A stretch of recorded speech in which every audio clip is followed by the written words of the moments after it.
Guys, just like everyone else, you and me, it's really exciting to see Apple making their own silicon, their own chips, the Apple Silicon platform. But after looking a bit deeper inside the details Apple has released and stuff coming out, I found a few things which are not really awesome. Some stuff sucks and one or two things are just heartbreaking. So let's look at 5 things which might make the Apple Silicon chips suck. Let's go.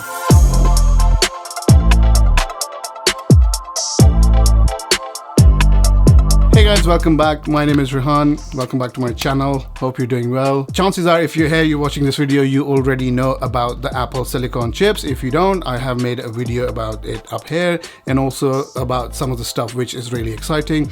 This video is about stuff which I am not happy about or stuff which sucks, honestly. Let's have a look at those 5 things.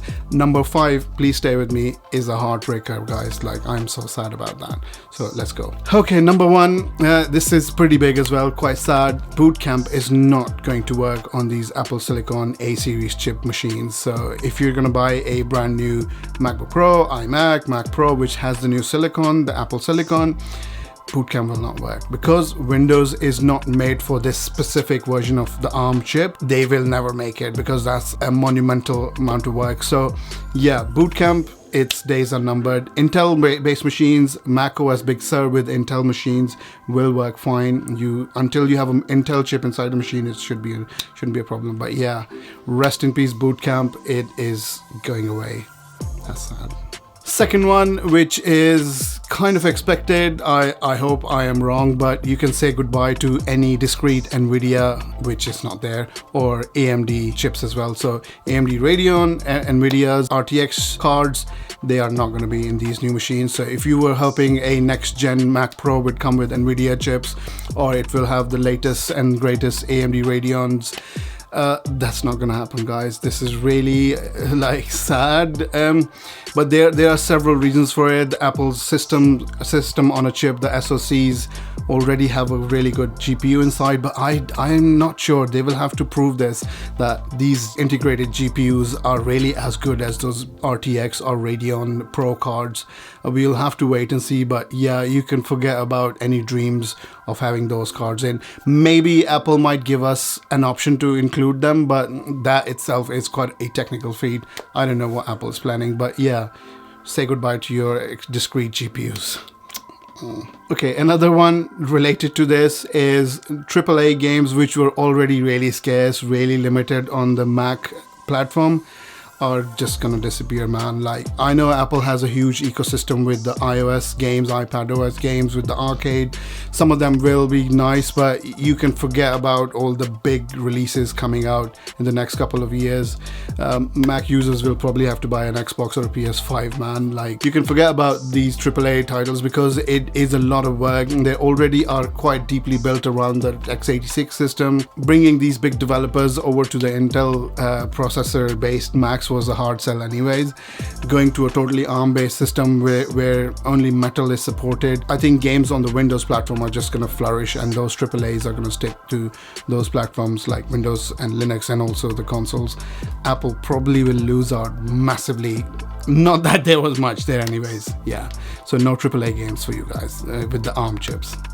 Number 4, because of the way the divergence with what Apple thinks is the way to the future, and then the whole industry, the x86 side of things, AMD, Intel, Microsoft, Google, them developing differently the way technologies are going to be made, it's going to be a bit of a hard sell for developers and manufacturers to jump onto the other platform, especially because Apple, although they are premium products, they have a very tiny share of the whole global computing market or their desktop and mobile market. For example, the RTX, the real-time shading is there, but on the Windows side of things, but it might never come to the Mac, or maybe it might be too late, or it'll be Apple's version of that and it might look totally different. Okay guys, this is number 5, the heartbreaker, the sad news. With the introduction of the ARM chips, the Hackintosh is just gonna die. It's not gonna be possible. With Apple switch to Intel chips, this was a flourishing industry. People were doing their own Macs. They were building their own really powerful Intel or sometimes AMD based Hackintoshes for work or for play or for anything. With the ARM based chips, the Apple Silicon, the support's just not gonna be there. So it's gonna be not really possible. Yes, there will be virtualization. Apple has mentioned it, but come on, we know virtualization is good for maybe some stuff, but if you want to play games or want to edit or like run Premiere or something, whatever, it's not gonna be there, man. Come on, this is the end of an era. Hackintoshes are finished. They will, okay, they don't cry. They will be there for a few years. Apple has said for a while they will support the Intel Mac. So until that happens, until Mac OS supports Intel chips, Hackintoshes will work. But eventually you will have to decide, is it worth buying an actual Mac, or Windows at that moment might be so good that a lot of people, and I think a lot of people, might jump to Windows. So that's the 5 things. There's some other as well, but this is some major stuff I thought which is not really looking like rosy. I think eventually the price and performance ratio and the way things are, it might be too much for some people, because remember, Apple has to earn back all the R&D, the research development fee, or the money they have used up to make these chips. So don't expect Apple to discount these. They will at least stay the same price, or the desktops or MacBooks might actually go up in price because they have to recoup all their investment. So guys, this is what my thoughts are on this platform. Let me know what you think about it. Let's discuss it in the comments below. If you haven't watched my other videos about the platforms, they are up here, the links up there in the description as well. So guys, hopefully if you liked the video, if you have any thoughts about it, leave a comment, like the video, press thumbs up, do subscribe. Let's make more videos, let's have fun. I hope you guys stay well, stay safe, and I will hopefully catch you guys later. Take care guys, bye.